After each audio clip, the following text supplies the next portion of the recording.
байцгаана та бүхэнд энэ өдрийн мэндийг хүргэе. Өнөөдөр та бүхэнд одоо компьютер форматсны дараа компьютерийг яаж таниулах вэ?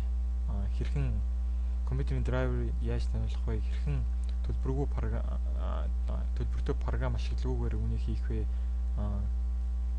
Өөрөөр хэлбэл танд ямар нэгэн компьютерт нь зориулсан CD байх бол тохиолдолд энийг яаж хийх вэ? Энэ талаар та бүхэндээ хуваалцъя. Ихэнхдээ зарим хүмүүс компьютерийн одоо кейс ноутбук биш тохиолдолд одоо десктоп компьютер тохиолдолд компьютерийн кейсийг нээж байгаад одоо загварыг хараад хүмүүс одоо нэтээс хайх тохиолдол байдаг мөн дурын драйверыг таниулж одоо тааруулах маркаар бас маягаар таниулдаг.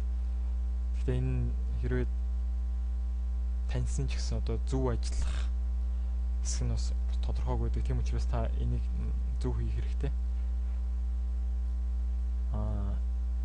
Энэ удаагийн драйвер таниулахдаа бид нэр одоо magicdriver.com гэсэн сайтыг ашиглах болно. Энэ үнэгүй драйверуудаар биднийг хангадаг. За эхэлцгээе.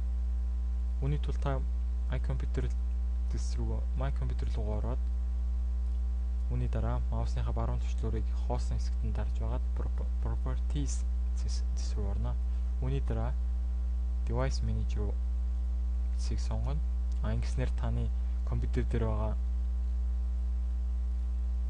одоо компьютерт холбоотой байгаа төхөөрөмжүүдийн лист харагдах болно. Энд хэдийгээр бүх драйверууд нь танигдсан нар харагдаж байгаа боловч одоо компьютер хэрвээ таниулаагүй гэсэн тохиолдолд үүнийг яаж хийх вэ гэж ялгаагүй. Энэ бол нэг ялгаагүй. Үүний тул та ямар нэгэн танигдаагүй байгаа эсвэл ямар нэгэн device дээрээ дараад properties руу орно. Үүний дараа details. Эндээс та энэ дээр дарахад hardware ID гэсэн юм гарч ирдэг байгаа. Энэ бол таны компьютерт холбоотой байгаа компьютерийн компьютертэй байгаа холбоотой байгаа компьютерийн device төхөөрөмжийн ID байгаа. Үүнийг дээр нь баруун тушаалаараа дарж аваад копи хийх хэрэгтэй. Үүний дараагаар ихэнх хүмүүс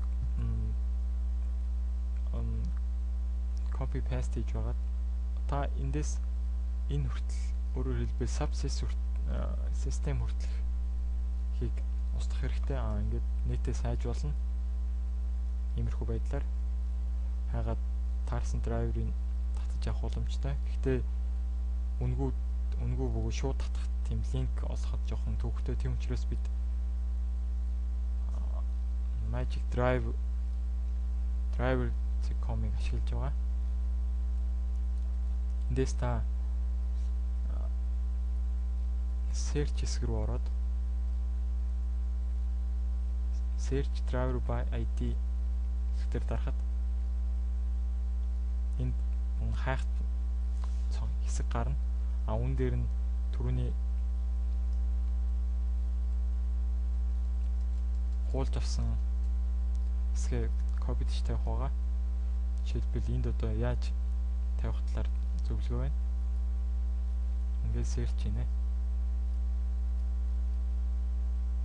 Тэгэд эндээс 4 үр дүн гарсан байна. Эндээс аль нэгийг сонгоё.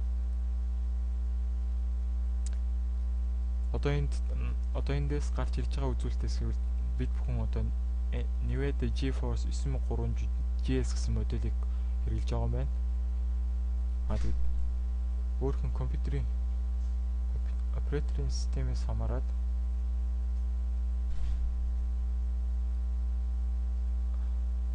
аль нэг драйвер татхаас сонгох хэрэгтэй. Энэ миний хувьд бол 32 битийн Windows 7-г ашиглаж байгаа. Тийм учраас энийг татах нь зөв.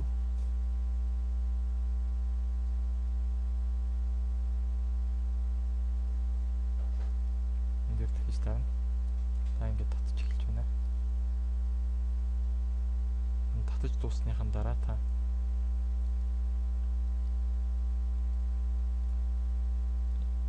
энэ файлыг нэгээд инсталлахад болно.